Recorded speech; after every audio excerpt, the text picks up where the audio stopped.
Yo, what's up? Welcome to Kind of Funny Games Daily for Monday, March 22nd, 2021. I'm one of your hosts, Blessing Adeoye Jr. Joining me is Tim fucking Geddes. What is up, Bless? Look at the PlayStation art behind you. Your room is coming together. Man. I am loving that. I don't know how new that is, but I don't think I've seen it yet. But yeah, no, it's been a while since we've hosted together. Yeah, this is about a couple weeks old. I got the blackout curtains, and so my room is now fully colored. Oh, you gotta love it. Oh yeah, you gotta appreciate it. It's coming together. Tim, how does it feel to be the owner of a championship football team? Oh, it feels unbelievably cool, man. All of my friends are texting me. I got multiple group threads like, what the fuck? Like, the weird thing Tim was talking about, we saw at ESPN and they won. And I'm like, yeah, motherfuckers, Nick's face is on the helmet of a championship winning team. What a weekend, Bless. So many ups, so many downs, so many twists and turns. It's been insane. This last one was the one where I was like, fuck, I should have been invested in this from the beginning. Because I legitimately, like, Saturday was just a tired day for me. I slept all day. I was like, I need a recharge. Took a nap, woke up from the nap, looked at my phone, and everything was happening. Like, people were celebrating. We had won. Quavo was cussing out Greg Miller for some reason. Yo, like, it was all going down. 3 Migos saying, fuck you, Greg Miller. We got Snowbike Mike auditioning to be the 4th Migo. Like, this shit's crazy, man. Could you imagine Snowbike Mike in the background of a Migos song doing ad-libs? Yes, I definitely can, dude. I love it. You know what else I love, Bless? Is every once in a while, you'll send a TikTok video to Slack on our random channel. And this weekend, you sent one that got me feeling a whole bunch of type of ways. All right. It was a TikTok of a guy reviewing spicy chicken sandwiches from all the major fast food chains. We got to do a live watch of this. I don't know. We just had a conversation. Can we bring this up? Yes, this is fine. This specifically isn't copyrighted. This is just TikTok. This will be fine. Yeah. Because here's the thing. The chicken sandwich conversation has been a running conversation on KFGD. It started with me and Imran. Oh boy, this is distorted. Okay, stop it. Let's not watch it. Wait. Pretty juicy. I can't. I love that it started. Oh, how's the best spicy chicken sandwich? Like, it sounded like some nasty fucking. For some reason, and I'm not sure why, it was pausing and playing over and over again. It's fine. We don't need to watch it. The crux of the matter is that he fixed now. Very quickly goes through all the different spicy chicken sandwiches at different places and reviews them out of 10. And I was right there with him the entire way, where he's just like, the McDonald's one, not good. The Wendy's one, not good. Hold on, Jack in the Box, is different. not. He gave the McDonald's one a 7 out of 10. Okay, all right. But it's seven's actually a little generous. It's a 6. I would say the McDonald's one is a 7. I agree wholeheartedly. It's not even eating a lot of that one. I don't know. Yeah, I think it's a solid 6, but it's like a consistent 6 that I go to way more than I should. You know. So. Okay, go back to it. Right, we got the KFC one where they went up. Popeyes way up. And then they came home and gave the Jollibee the 10 out of 10. And I'm just sitting here like, they had me till the end. Y'all motherfuckers with Jollibee. I've been trying to tell you. I've been there hundreds of times. That's not true. I've been there dozens of times. And every time I'm like, this place sucks. I hate this place. Have you had the spicy chicken sandwich? And that's my thing is I'm like, Bless, I can't trust this kid's taste. He's a fucking maniac. No goddamn way. And then I was like, you know what? I've never had the spicy chicken sandwich. And Bless, I can tell you, it is a fucking 10 out of 10. That's I what got I've it been yesterday. saying. It changed my goddamn life. I can't believe it, man. I can't believe it. Hold on. I've been trying to say this. It's the Jollibee chicken sandwich cannot be fucked with. It's better than Popeyes. The Popeyes and Jollibee. 10 out of 10. Both of them. Both of them are fucking up there. Amazing. Anyways, dude, let's talk about some video games. Yeah, let's talk about some video games. Enough about chicken sandwiches. Let's talk about PlayStation shutting down their older stores, Resident Evil's 25th anniversary, and more, because this is Kind of Funny Games Daily, each and every weekday at 10 a.m. live right here on twitch.tv/kindoffunnygames. We run you through the nerdy news you need to know about. If you're watching live, you can correct us when we get stuff wrong by going to kindoffunny.com/you're wrong. If you don't want to watch live, you can watch later on youtube.com/kindoffunnygames, roosterteeth.com, or you can listen later on podcast services around the globe by searching for for Kind of Funny Games Daily. To be a part of the show, to patreon.com/kindoffunnygames, where bronze members or above get to write in, and silver members or above get the show ad-free with the exclusive daily post show. Housekeeping for you. PS I Love You XOXO is recording later today. Remember, if you're on Patreon, you can catch that live at noon. Otherwise, you can catch that everywhere Tuesday on youtube.com/kindoffunnygames and on podcast services around the globe.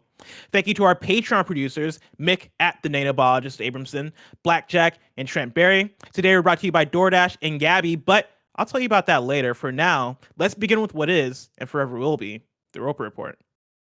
It's time for some news. We have a stacked 7 stories today.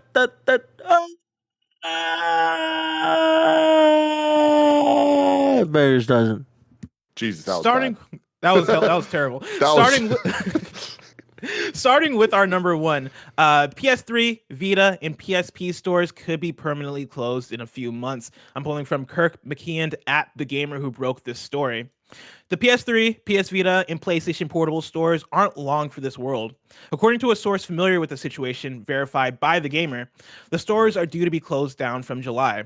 The announcement is planned for the end of this month.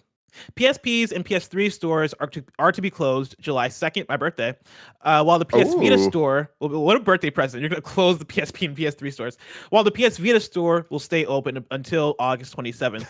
After those dates, you will no longer be able to purchase digital copies of games or DLC for any of the Sony consoles mentioned above. Tim, how does this one sit with you?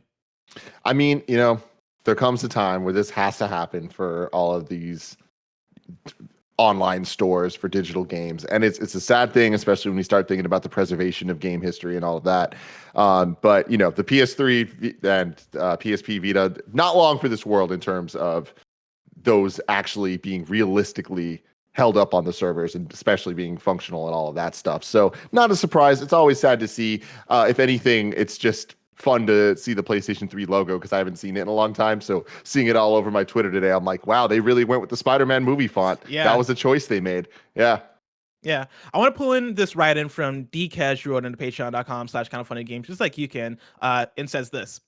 Hey, Bless and Tim. Regarding the news of PS3, PS Vita, and PSP storefronts being taken down, when will people realize that the value of backwards compatibility goes beyond the idea of a small section of fans wanting to play old games? It's also about preserving pieces of games history. While for PS1 and PS2 games, you could make the argument that there are still physical copies floating around, though good luck finding a disc of Parasite Eve these days. This shutdown includes the generations where we're no longer only able to talk about games. The PS3, Vita, and PSP libraries include games that only ever came to the platforms through digital storefronts. There is no buy the disc if you want to collect them. Cutting away the digital store removes the game from existence, and speaking as a game developer myself, it more importantly removes the potential to learn lessons from these games in the future. To Sony, please do the right thing and bring these libraries of fantastic games history to the active generations of consoles. We know that at least the PS5 can handle the PS3 emulation. We know that at least the PS5 can handle the PS3 emulation, and there are many that would love to see these games live on in years to come. Thanks, Dee-Kej. I don't know if the PS5 can handle PS5 power-wise can of course handle PS3 games, but I don't know if in terms of like the PS3 architecture, if that's 100% true, because that developing games of the PS3 was kind of weird. But nevertheless, I definitely hear you, Dee-Kej, and I agree with the bulk of what Dee-Kej has to say here. Like, I look at this news through two different lenses. Like, there's the business lens, which I entirely get it, right? Where it costs money to maintain these stores. It costs money to have these legacy games and legacy stores exist, right? And want to keep them up. For Sony, at this point, you're probably losing money on the PS3, Vita, and PSP stores, and so I understand getting to the point where you're like, all right, let's fucking shut this shit down. We don't need it anymore. Let's move on. Let's continue to promote PS4 and PS5 and shift all our efforts there. The other lens, though, and I think this is the gaming audience / preservation lens, I find this to be a huge bummer, mainly because I think for what digital gaming is, you look at the PC and you look at how that ecosystem works, and that makes sense from the idea of why are these things segmented in this way? I understand that when you're making the PS3 and you're building up the PS3 store back then, you're probably like, cool, we're making this for what it is now. We're still in that place of evolving what online looks like for video games, or evolving what the having an online store for a console looks like for video games. And so you're not able to be as forward thinking as you can be. But for the fact that we're in 2021 now, and it looks like we're going to be losing an entire catalog of video games, that doesn't sit right with me. For me, that is a huge bummer. I mean, it's definitely a huge bummer. I just think that the sad part is there's definitely not an easy answer. And I don't know that there is an answer to this in terms of the preservation of all of these things, because even if they were to allow backwards compatibility or whatever it was, some type of emulation or anything on the PS5, it's not going to be the entire library. And at the end of the day, what's not going to make the cut? Probably the ones that had issues back then as well, like the games that were delisted, or the games that had licensing problems, or soundtrack things where, they can't even come over if they wanted to because the license is tied to the PS3 console, not the other consoles, and all of that. So it is interesting. I always go back and forth with my own preservation of my gaming history, where I'm like, am I really going to start a physical game collection? And it's like, I've kind of stopped myself from going crazy and buying or rebuying every game I've ever had, and gotten rid of and sold. When I traded in 50 games to get a copy of Star Wars Episode 1 Racer on the N64, which was a dumb decision.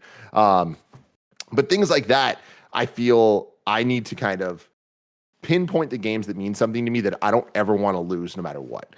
And that's a personal thing. On the level of like the history side and on the level of the preservation, I do think that unfortunately a lot of games are going to be relegated to YouTube videos as their preservation of people doing long plays and let's plays and kind of having to live vicariously through others to be able to see things. And that's why I think that NoClip and what Danny O'Dwyer's doing, in addition to so many amazing YouTubers like Scott the Woz, of course, and many others like him that are doing these kind of deep dive videos into the history of different sides of the gaming industry, it's going to be really important, because that's how these things are going to live on. This isn't unique to video games, right? Like how many seasons of TV shows were played on TV and never were released on DVD ever, on a streaming platform ever, and never will be, It's just a sad thing that happens across industries, and it sucks that it's going to happen, that it's happening to video games for the first time in a very real way. It's happened before a little bit here and there, but what we're talking about right now with the PS3 era, that's the first real era of digital games, right? Like that didn't exist on the PlayStation 2. So there are games that are tied digitally to the PlayStation 3 store and all that stuff that they're just going to go away, and you're not going to be able to get them again. And that didn't exist before. So this problem's only going to keep existing. But hopefully the ecosystem and foundation is going to be better every single time. So the preservation will be easier and better as things go on, and we'll be able to take our libraries with us, which was not the case here, but is the case from PS4 to PS5. So at least we're taking steps. At least Sony's doing, and Microsoft is doing an amazing job of this, of taking those steps forward, right? Yeah, I think that's my main issue here, is that you asked the question of what is the solution, and of course I don't think any of the console manufacturers have a perfect solution, but out of all of them, Xbox is the one that is at least trying to do it, right? Xbox is doing the work to not only bring games from the Xbox generation and 360 generations forward, but also improve them, add things like FPS boost, do the up-resing, do all that shit that makes those games not only available but also better in so many instances.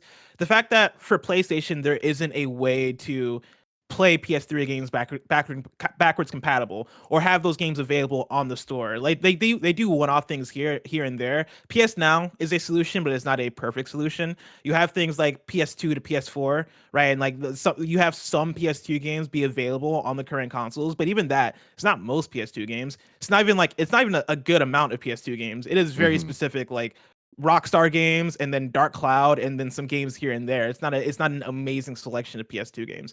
A counterpoint to that, though, is that the Xbox, while incredibly far ahead of where PlayStation's at, it's not even near perfect. Like, they offer so many games, but there are a ton of games that are not backwards compatible. And those are the games that we're talking about here that we're thinking of losing. A lot of the games that are backwards compatible, there's not that fear of losing, because they are the more license-free or owned by the right people and have good relationships type games. But there's been a ton of instances where I'm like, oh, it'd be cool if we streamed the old Tony Hawk games, for example, but they're not backwards compatible. You know, if I remember correctly, like the Prince of Persia games aren't backwards compatible. Like there's like a bunch of games and like big kind of gaps, blind spots in the Xbox backwards compatibility library, which of course they're trying their damn best and they're doing what they can. The problem is there's always going to be external factors that limit the entire preservation of game history. And that is unfortunate. And that's the thing that I don't know there's an actual solution to. Yeah, it's at least one of those things, though, that when you look at the bright side of it, you mentioned this before, right? That we're getting to the place where that's becoming less and less of a problem, especially now that we've gotten the PS5 and PS4 games are backwards compatible. You imagine that when we get future PlayStation consoles, these games will continue to exist. Fingers crossed, continue to exist on those consoles. I better be able to play PS4 games on the PS6. And with Xbox, I think you can make the very easy assumption that they're going to continue to push that and make that a thing that's available on their side. And so, we're losing PS Vita, PSP, and in the PS3 stores, and with that, we're gonna lose the downloadable games. We're also gonna lose DLC. But hopefully, hopefully this is one of the last times we see that happen. In terms of certain ecosystems getting wiped out, and we haven't brought in the conversation with Nintendo. And we don't need to. That's a whole different ball of wax. We're having this conversation. Also, I mean, isn't this like the argument for like piracy? Like it has its place in keeping ecosystems alive like this. Oh yeah, I mean 100%. Yeah, it's like that, and that's gonna be the case. But that's the thing is like there isn't a good solution, but there are solutions. You know what I mean? There are workarounds here and there, but like there aren't workarounds for everything. And like there's a ton of systems that really struggle to this day with emulation, not because like you were talking about the PS5 playing PS3 games, even like crazy ass computers have trouble emulating the Sega Saturn, for example. And like I know there's been huge strides in the last couple of years, or last decade. I'm getting really old now, but that was a troublesome platform to emulate, right?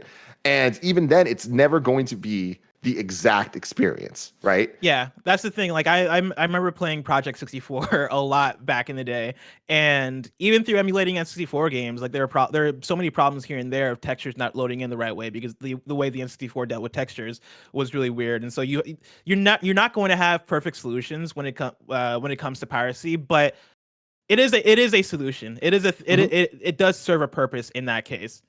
Yeah, totally, man. Tim, let's talk about Capcom. Story number 2. Capcom is celebrating Resident Evil's 25th anniversary. This comes from a blog post over on their website where they write, "Wow, what a milestone. It's official. Resident Evil is 25 years old. That's old enough to rent a car without an additional fee. But more importantly, it's a huge landmark for our beloved survival horror franchise. Today is just the start of the celebration too. We have lots to look forward to over the next few weeks. Here's just a slice of what to expect. First up, we have a major announcement to kick things off. A new Resident Evil showcase will be dropping this April. We don't want to spoil any surprises, so we'll leave it to all of you to speculate on what the upcoming presentation might contain. And then they talk about the high-octane action of Resident Evil Reverse. That's getting an open beta as well. If you missed the closed beta or simply want to know what the game is all about, this new open beta will be coming to PlayStation 4, Xbox One, and Steam from April 7th to April 11th. Finally, they say we're also happy to confirm that Resident Evil Village will be launching on Stadia day and date with other platforms on May 7th, 2021. Pre-orders are available now, so pre-order today and be ready to play the second the game launches. Tim, obviously we gotta start off with this Resident Evil showcase. What do you expect to show up there? Yeah, there's 3 things I want to cover here, but start with the showcase. These motherfuckers are bold. To in 2021 say we don't want to spoil any surprises, so we'll leave it to you all to speculate on what this upcoming presentation might contain. Do you know what you're asking for? Holy shit! Yeah, man. After all of the last 2 years of seeing how people were trying to be more and more transparent to the point of saying every single thing they're going to talk about, to this be like, nah, man, go wild with your theories. Holy shit! This is setting people up for disappointment. Or setting them up for Resident Evil 4 remake. Get hype, baby. Let's go. Do you think that's possible? Do you think we could potentially see Resident Evil 4 remake? I entirely think it's possible. And I think that, wording like this means that it is possible. I'm not saying likely. I'm not saying that it's definitely going to be there. But, I mean, they're talking about Village. They're talking about the other projects here. There's some surprises they're talking about here that they don't want spoiled. So... Now we're talking about a 25th anniversary, and we look at Nintendo, right, and the way they celebrated Mario's anniversary. They gave us 3D All Stars for a limited moment in time, but they still gave us a 3D remaster of shit. Do you think we see that? Do you think we see them go into their legacy and bring back old games? Potentially, yeah. I mean, I definitely would not be surprised about that. Lanky Dragoon in the chat says, "Smash cut to Tim saying this to his disappointed saying that he's disappointed at the end of the showcase." And it's like, yeah, I will be disappointed if they don't have something that's surprising and worth hyping like this. That's how this hype cycle works. It's on them to set expectations correct. And when you're setting them this high, you better be coming with the goods. Now, how do you celebrate Resident Evil's 25th anniversary?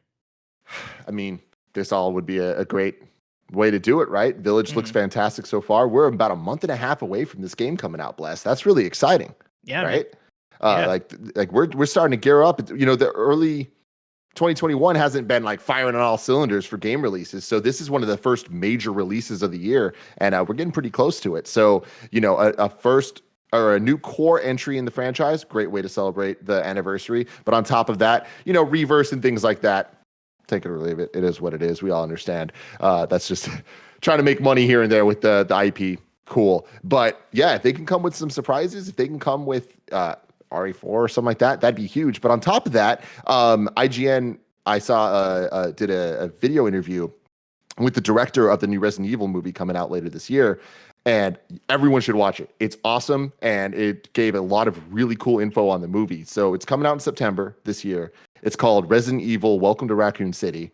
And all of this so far, I'm like, all right, this sounds pretty cool. The director was talking about how the sets were almost a one-for-one recreation of the mansion and Raccoon City and police station from RE1 and 2. And it's them kind of telling a version of the story of the two games. And I'm like, and has nothing to do with the other RE movies. And I'm like, hey, this is actually sounded pretty dope. And he was saying that some of the camera angles are actually going to be like isometric in the movie. Mm-hmm. That's awesome. Like, it's pretty dope. So add all that stuff together. Yeah. If that's good, obviously there's always the caveat of it needs to be good. But if they do all those things, that's a great way to celebrate an anniversary for an IP as beloved as Resident Evil. Yeah. I'm looking forward to see what shows up at this showcase. I have no expectations, right? Because I'm not like, I am not an RE expert, you know, like Tim and like Imran are. And so I'm just sitting here ready for them to show me what they're going to do. Not an expert. Enthusiast, yeah. But I do find it fun that they made it a bullet point to announce that Resident Evil Village is launching on Stadia day and date. You know, I still got my eyes peeled to see what Stadia continues to be and evolve into. I don't think this speaks hope for Stadia at all, but I think it's fun that big publishers are still shouting out the fact that their games are coming to Stadia. I know. So we'll see what that's going to be. Good for them. Back from the dead, just like a zombie.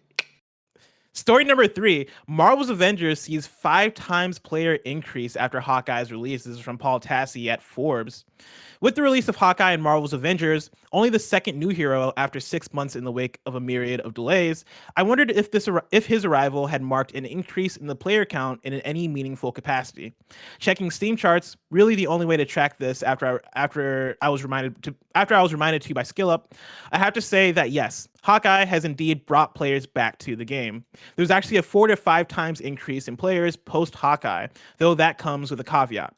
The increase is a peak of about 500 to 550 daily players to 2,500 to 2,600 daily players. So in short, the game has gone from dangerously low to still pretty low. For context, games as a service rivals on Steam that are more established like Warframe and Destiny peaked at 74,000 and 71,000 respectively the past few days.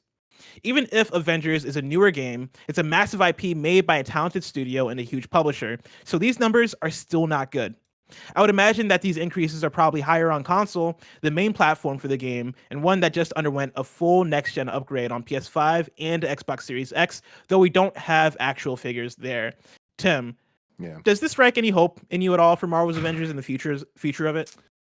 This not necessarily, but I do think that it's a positive sign, and I think that Paul's making a lot of good points here about these numbers are just the PC numbers, which definitely is not the main home of this game, right?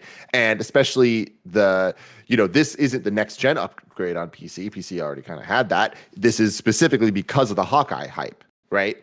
Yeah. Hype for Hawkeye, I can't imagine is that high. So it getting a 5 times, and granted the number's not that big, but a 2,000 player increase because of Hawkeye on PC is a pretty good sign that what's that mean for consoles where there's next gen upgrades, right? Where that is the more exciting part, and Hawkeye's there as well. And I can imagine that more people kind of came in. The problem is, are they going to keep those people? How are they going to keep those people? Is there enough content there now? And is that roadmap exciting enough and in their face enough and explained to them enough to keep them interested in this game? That's the bigger question. And I think that they obviously have an uphill battle right now, but I don't think it's impossible for them to overcome maintaining a higher peak than they were at. I don't think Avengers is ever going to hit a massive high where we're talking about these 74K numbers like Destiny and Warframe. But it doesn't necessarily need to be enjoyed by a lot of people, but it does need to be a massive hit. Yeah, to Square to justify its own existence. Yeah. I think at the very least this speaks hope to the more you add in exciting stuff, the more you can kind of build and bring people in. I think it is going to be a combination of doing this and doing what you just said, which is maintaining and building reasons for people to keep on playing. Because like a 5 times increase is good. How do you keep those people in? And then also down the line when you do add in things like Wakanda and Black Panther, right? You imagine that brings in way more people than a Hawkeye does. Oh, yeah. What then happens when you bring in Spider-Man and PlayStation? What then happens when you bring in whoever else is the big pull for your future roadmap? Like you're gonna have they're in a good place that they are still Marvel's Avengers, which is a huge IP that people are a fan of. And so if you're able, as Crystal Dynamics with this game, you have a lot of opportunities to build in hype moments. And it's kind of what you do with them at this point. It's what you do with those hype moments. It's how you follow up. It's how you continue to build and create reasons for people to stick around and have fun. Yeah. And so I downloaded Marvel's Avengers for PS5. I'm excited to check it out. I have no expectation that this game is going to keep me in. I'm thinking about doing it. So Mike, if you happen to be listening, I'm thinking about playing this game on Thursday for my stream day, so I can check it out there.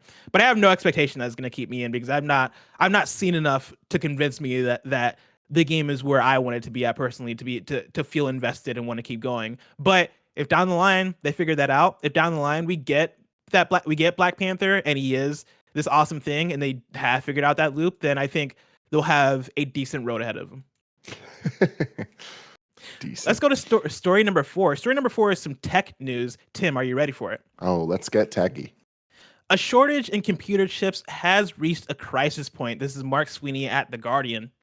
Consumers are facing price rises and shortages of products from TVs and mobile phones to cars and game consoles as a global shortage in semiconductors grows.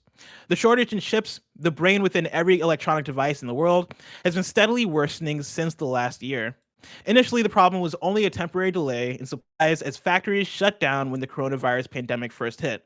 However, although production is back to normal, a new surge in demand driven by changing habits fueled by the pandemic means that it's now reaching a crisis point. Car manufacturers investing in tech-heavy electric vehicles, the boom in sales of TVs and home computers, and the launch of new games consoles and 5G-enabled mobile phones have all driven demand. Even the mighty Apple, a $2 trillion company and the world's biggest buyer of semiconductors, spending $58 billion annually, Jesus, was forced to delay the launch of the much-hyped iPhone 12 by 2 months last year due to the shortage. Last month, Sony, which along with other console makers has struggled with stock shortages over the last year, said it might not hit sales targets for the new PS5 this year because of the semiconductor supply issue. Microsoft's Xbox has said it forecasts supply issues continuing at least until the second half of the year. The chip shortage looks set to persist for some time yet. It can take up to 2 years to get complex semiconductor production factories up and running, and manufacturers are in the process of significantly raising prices for the second time in less than a year.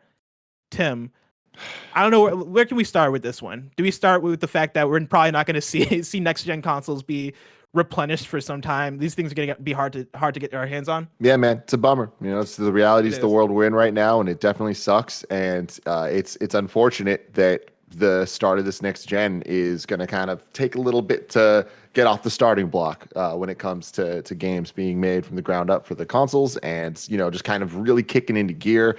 But we're already seeing it. Games are getting delayed left and right. Hogwarts and Batman. What's it called? Gotham Knights. Both of them already delayed. Definitely are not going to be the last delays we see this year. So it's like it's kind of shitty right now to be excited for these new games that we're probably not going to be able to get for a long time. And on top of that, a lot of people don't have their hands on PS5s that want them. I'm not really sure the status of the Xbox Series X. I haven't seen too much flurry of demand for that. Chat if I'm wrong about that, or let me know if I think they're still tough to get your hands on, but I think you hear about it less because I think the PS5 is just more in demand from the audiences. Yeah, but it's unfortunate any way you cut it. On top of that, just I'm a tech fan. I like new tech, and I like getting new iPhones. I like getting the new things, and this is going to affect tech as a whole across the board. This is going to affect the advancements in tech, because if people don't get their hands on one version, they're not working on the next version. You know what I mean? Because there's that whole cycle that is built into things. I want to see TVs. I want to see 120-inch OLED be affordable and made at a normal level for people in the next 15 years. Is that going to happen if with these type of setbacks? I don't know, but that's why I'm really bummed about this. Yeah, as well too that this is one of those domino effects that I think toward the beginning of the pandemic, this would have been a difficult thing to predict. Because you would have imagined that the reason why shit would have been difficult to come to, or why supply for something like chips would be difficult to come around would be because people are working from home. Therefore, manufacturing would be the issue. But the issue is people are looking for entertainment. People are looking to get their hands on this shit. People are looking for games. People are looking for TVs and computers and all this stuff. And it is the actual demand and increase in interest that is driving this stuff down, which means that by the time things level out and these companies and the manufacturing actually catches up in a few years, you're gonna still have the effects of what this year has done in terms of demand and all that stuff, but in a few years you're gonna see a lot more interest just across the board in terms of the increased interest in video games and technology and all this stuff, which is an interesting thing. It's an interesting side effect of all this. Yeah, for sure. Before we get into story number 5, Tim, I want to tell you about our sponsor, of course. You can go to patreon.com/kindoffunnygames where you can get the show ad-free. And speaking of ads, this episode of Kind of Funny Games Daily is brought to you by DoorDash. Did you forget that one last thing at the store? Now you can get snacks, drinks, and household essentials in 30 minutes with DoorDash. DoorDash connects you with restaurants you love right now and right to your door. And now you can get the grocery essentials you need with DoorDash too. Get drinks, snacks, and other household items delivered in under an hour. Ordering is easy. Open the DoorDash app, choose what you want from where you want, and your items will be left safely outside your door with the contactless delivery drop-off setting. With over 300,000 partners in the US, Puerto Rico, Australia, and now Canada, you can support your neighborhood go-tos or choose from your favorite national restaurants like Popeyes, Chipotle, and Cheesecake Factory. For a limited time, our listeners can get 25% off and 0 delivery fees on their first order of $15 or more when you download the DoorDash app and enter code GAMES2021.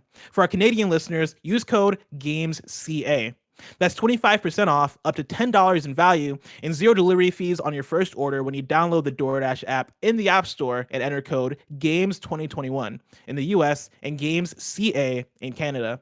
Don't forget, that's code GAMES2021 or GAMESCA for 25% off your first order with DoorDash. Subject to change, terms apply. We're also brought to you by Gabby. We're all looking for ways to save money, right? Especially now. So let me ask you this. How would you like to keep an extra $961 a year in your pocket? That's how much Gabby customers save per year on average on car and home insurance. That's why when shopping for insurance, you should use Gabby.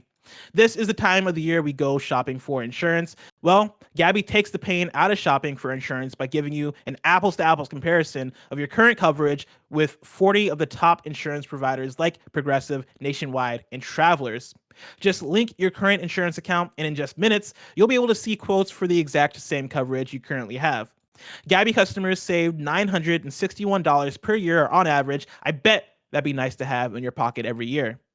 If they can't find you savings like they did for plenty of people, they'll let you know so you can relax knowing you have the best rate out there. And they'll never sell your info, so no annoying spam or robocalls. I hate them robocalls, so I'm glad they don't do that. You're probably overpaying on car and home insurance. See how much Gabi can save you. It's totally free to check, and there's no obligation. Go to gabi.com/gamesdaily. That is gabi.com/gamesdaily. gabi.com/gamesdaily. And before we move on, Bless, I do have one more ad that I need to read. This one's a special one, actually. Kev, if you can, thank you very much. Our boys over at Game Attack are killing the game right now. They are doing this thing called March to the Top. And a couple weeks ago on twitch.tv/kindoffunnygames, during one of our streams, we partnered with them, did a fun little sub battle. And one of the things was we are going to do an ad read for them every day this week in Kind of Funny Games Daily to promote the awesome work that they're doing. And it goes a little something like this. This comes from our boy, Sean Bolin at Game Attack. If you best friends didn't know, our friends at Game Attack are trying the impossible to become the most sub-2 streamers on all of Twitch, if not for just 1 month. March to the Top is their attempt to prove to the world that a quality audience is just as incredible as a gigantic audience. The Kind of Funny best friends know this well. So far, Game Attack, with only 30,000 followers, has more subs than Dr. Lupo, Lyric, Pokimane, and Mizvik, sitting in the top 19 sub-2 channels on all of Twitch. Today, they are featured on the front page of Twitch, and for every 10 subs they receive, Sean Bolin will be forced to get another Korok seed in Breath of the Wild. If you want to force a man dressed as Link to 100% Korok seed some Zelda, head over to twitch.tv/gameattack and support your boys when the show is over. Make sure to say Kind of Funny sent me to be worshipped like a god. G1s love to see their best friends in the chat. So go check it out. Twitch.tv/gameattack. Say Kind of Funny sent me. Show them some love. I can't believe it, man. When they started, I think that they were at they were in the hundreds. And they are now the 19th most sub-2 channel on all of Twitch. Unbelievable. Tim, yes, I believe their G1s are now called Greg Millers. I believe they that was are also because you're right. Greg You're Millers. right because we won that game for this entire month. They have to call the fan base the Greg Millers, and that is unfortunate for anyone. But again, twitch.tv/Game Attack. Let's get them to number 1, baby. March to the top. Get them to number 1. That is an awesome thing to have Brilliant. to get the sub battle is brilliant, but then also the Korok seed thing I think is hilarious. It's an awesome thing. So good. Tim, let's talk about story number 5. Fallout 76 has announced their 2021 roadmap. This is from Ethan Gach at Kotaku. Fallout 76 needs some new content, and based on today's roadmap, players will have to wait until summer to get it. While new gameplay features and continued quality of life improvements are planned throughout the rest of the year, new story quests aren't coming to Fallout 76 until closer to July at the earliest, based on the game's newly revealed 2021 roadmap. Here's a loose overview of what's coming ahead. In spring, we're getting special loadouts, camp slots, mannequins, daily ops expansion, crafting sliders, aim assist on console. In the summer, you're getting Steel Rain quests, expanded legendary crafting, unlimited seasonal ranks, and then in fall, you're getting changes to private servers, and then another daily ops expansion. And then in winter, you're getting more 4-star legendary gear, a new seasonal event about cults, alien-based public events, and then campsite pets. Go get them. If you're into Fallout 76, I'm happy for you. This sounds like some cool stuff. Good on them for not giving up. Good on them for, here's a roadmap with some stuff that sounds substantial to the users that are actually playing the game and consuming it, and not just talking shit about a thing that they don't like. Yeah, that's the thing that I respect about Fallout 76 is that they keep updating it, they keep giving it content, and they keep being very communicative about it. I got the email in this morning of the roadmap laid out, and it was like a pleasant surprise. I was like, oh shit, I forgot that this game was still going. I forgot that this is still a thing. But they're still trying, and from at least what I've been able to see from the roadmap and the changes, they're making the changes that people want. Like, obviously it'd be better if they're able to get more actual story content in there sooner and more consistently, but it seems like they're building something. And now that Bethesda is under Microsoft as an umbrella, you imagine that with Game Pass and what they can do with that they have more of a cushion to be like, cool, let's continue building this out. Let's continue building this let's continue making this better. And when we get the game to where it needs to be, boom, let's go hard and let's give it all the insane story content that we can get in there so that people see it over the horizon and be like, oh, what's happening over there? And then they come through and get hooked on it. And so I hope to see Fallout 76 continue to build and get better, because I'll love for that game to be amazing and for me to get into it, because I love me some Fallout. Mm-hmm. Story number 6, Valve blocks Super Seducer 3 from Steam. This is Matthew Handrahan at gamesindustry.biz. Valve has refused to sell Super Seducer 3, a full-motion video game in which players are tasked with picking up women. Speaking on Twitter over the weekend, series creator Richard LaRuina said that Valve has banned Super Seducer 3 from Steam. Quote, "Our page is gone and 61,700 wish lists are gone," he said. "Prior to this, Valve told me to expect either approval or feedback. We repeatedly said we'd do whatever they needed," end quote. LaRuina also included screenshots of an apparent conversation with Valve, which suggests the decision was taken after a series of product resubmissions and product reviews. Quote, "As we have mentioned previously, Steam does not ship sexually explicit images of real people," Valve said. The firm emphasized that the inability to find common ground after multiple attempts had led to an impasse between the two parties. As such, Valve said this decision is final. LaRuina has encountered similar issues in the past. In March 2018, Super Seducer was blocked from sale on PS4, 6 months after Kickstarter had suspended its crowdfunding campaign. And Valve has taken a stance on games featuring sexual content on multiple occasions. As far back as September 2012, when No Reply Games' Seduce Me was removed from Steam Greenlight, up to issuing warnings on multiple visual novels in 2018. I remember when Super Seducer 2 was coming out and this was an issue. I don't think it got taken down, but I remember people being like, what the fuck is this game? Like, this seems skeezy. This seems weird. Tim, is this one you got thoughts on? I mean, it's good shit. You know, it's like we got to look at this stuff and like that.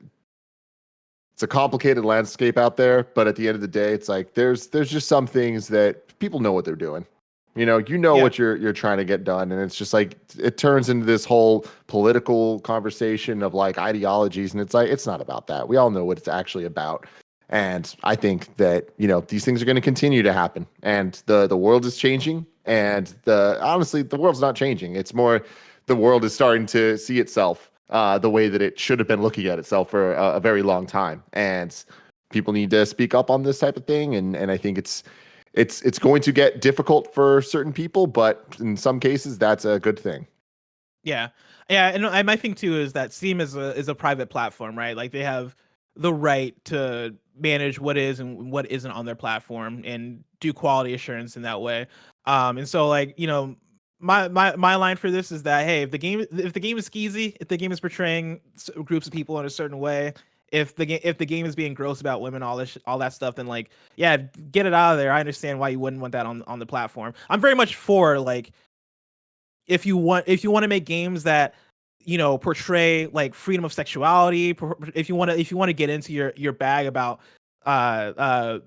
visual novels and all that shit, right? Like, for the most part, like I'm down for it, getting that bag. But once you cross that line of being skeezy or being weird or being portraying women in a certain way, it's like I definitely understand why you would take that off your platform. And so go get them, I guess.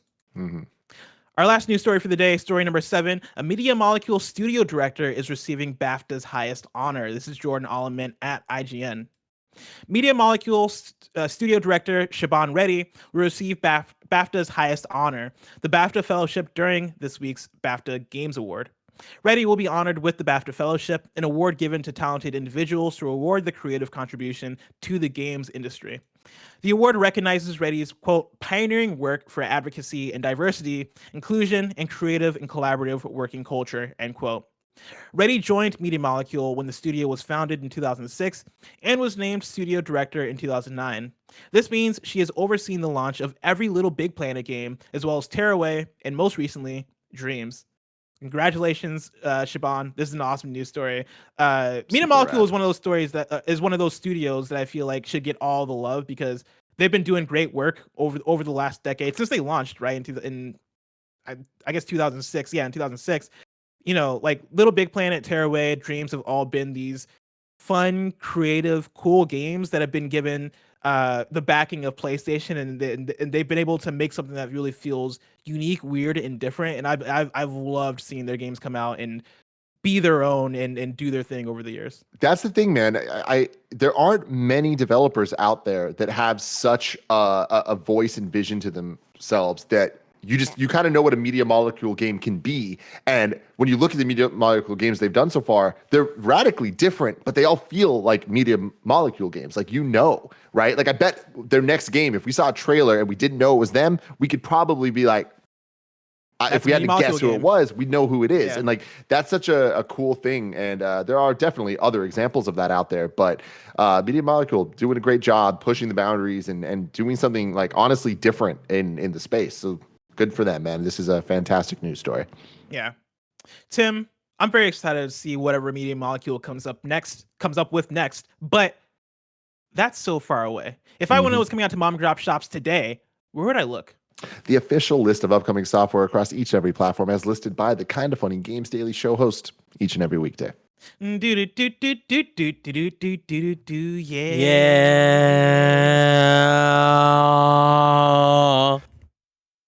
Kevin, are you gonna get that Jollibee chicken sandwich? Have you tried it yet? Oh man, I haven't, and like I'm excited. Oh my god! Because here's the thing, you're gonna like try it. You're gonna come around. I can't imagine liking anything more than the Popeyes.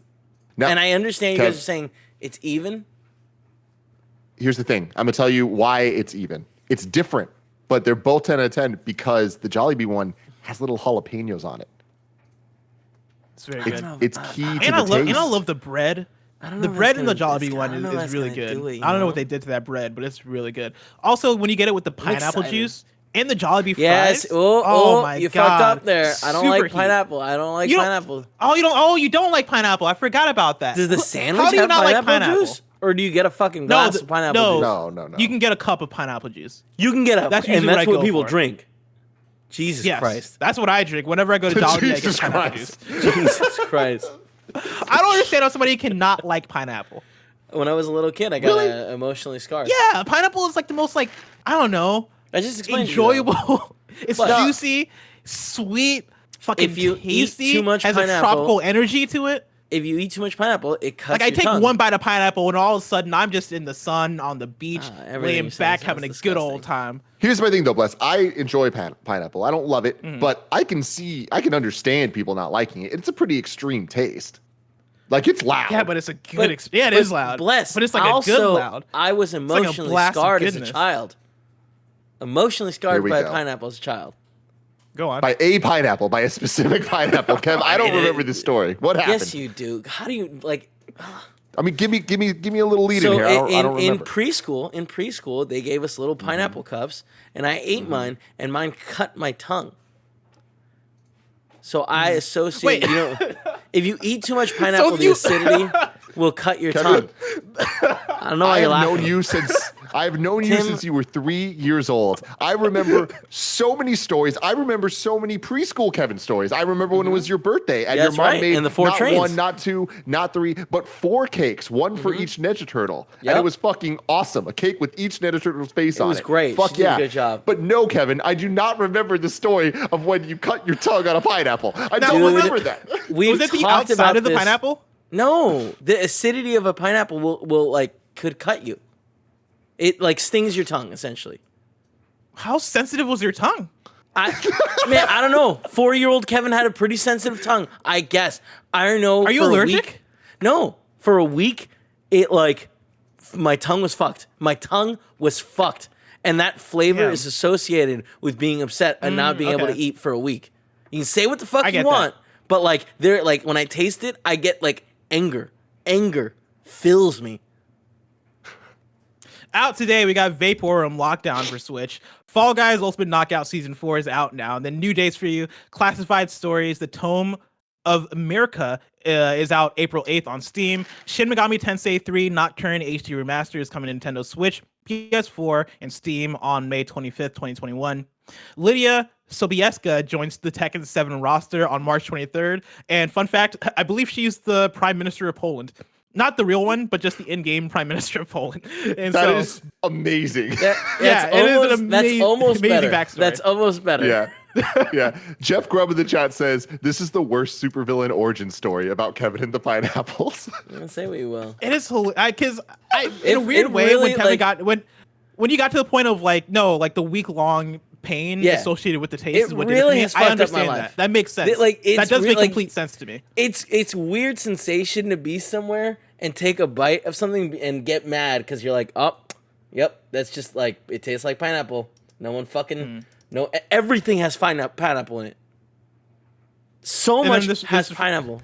God damn.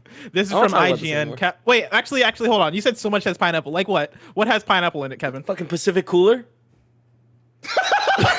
What? You know what Pacific Cooler is, right? So many things.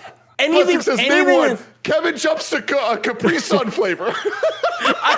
I'm sorry. Is it weird that I love Capri Sun?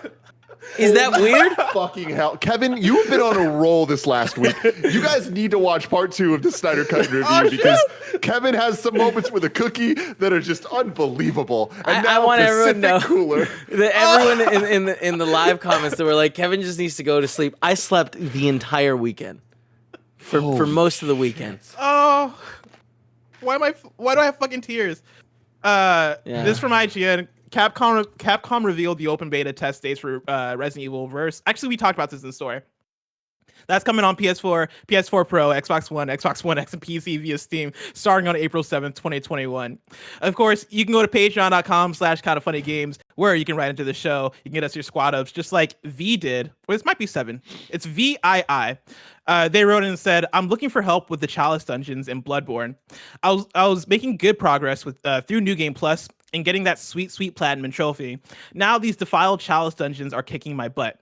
If anyone could help out, that'd be great. I'd be happy to work. Fucking Pacific Cooler. He didn't even say Capri Sun. Like he just went to a flavor. And did you know that flavor? As soon as I said it, do you know that flavor? Of course. All right, I fucking nailed it. Any fruit juice that's a combination of shit is gonna have pineapple in it. It sucks. Like I'm relegated to only drink orange juice, basically. Maybe mango. I've never seen Wes break this hard. And it happened twice. He just broke in the middle. I tried so hard to fucking hold it. If anyone can help out, that'd be great. I'd be happy to work through the previous challenge dungeons. If anybody is also working on this platinum, I'm usually around after 5 p.m. Pacific time. If you want to play with V and or 7, you can add them on PlayStation with the username V's_life. That is VIIS_LIFE. That's on PS4 and PS5. Real now quick, it's time for to the dude in the chat saying apple juice and cranberry juice are options. I'm fucking Latin, all right? I'm a tropical boy. I wasn't made to drink apple juice. That's a good point. I definitely understand that. Now it's time for kindafunny.com/you're wrong, where you write in a list of what we got wrong as we got it wrong. Kebabs writes in and says, small addition to the PS3 story. At the moment, PS3's system kernel clock currently syncs via the internet, and if Sony shuts down a specific thing, then digital games won't even run. I don't know. That's one that I might check up on, because that seems like a very specific thing that my mind is too discombobulated to even like try and think through right now. Let's see here. It's not a you're wrong. We covered that. And then Tom says, important pineapple news. Pineapple contains bromelain, a mixture of 2 protein-digesting enzymes called proteases, a corrosive chemical that breaks down amino acids. That's why pineapple is an effective and delicious meat tenderizer. When you eat pineapple, bromelain does this same protein degradation on your mouth, which is what happened with Kevin and the pineapple. Yep, it's upsetting. This week's host for Kinda Funny Games Daily looked like this. Tomorrow, you're getting Greg and Gary Whitta. On Wednesday, you're getting me and Janet Garcia. On Thursday, it's Tim and Tam for Tim TM Thursday. And on Friday, it's me and the homie Khalif Adams from Spawn on me. So look forward to that. What a lineup, man. We're killing it on Games Daily recently. This is awesome. Games Daily is very exciting. I'm looking forward to this week. After this, if you're watching live, is Snowbike Mike, Nick, and Andy playing what, Kevin? Them Warzone. Some of that Warzone. Of course, this has been Kind of Funny Games Daily, each and every weekday live right here on twitch.tv/kindoffunnygames. We run you through the nerdy news you need to know about. We have a Patreon post show for those that are subbed at the silver level of patreon.com/kindoffunnygames. So stick around for that. Otherwise, until next time, Game Daily. Bless, you want me to tell you why I hate olives?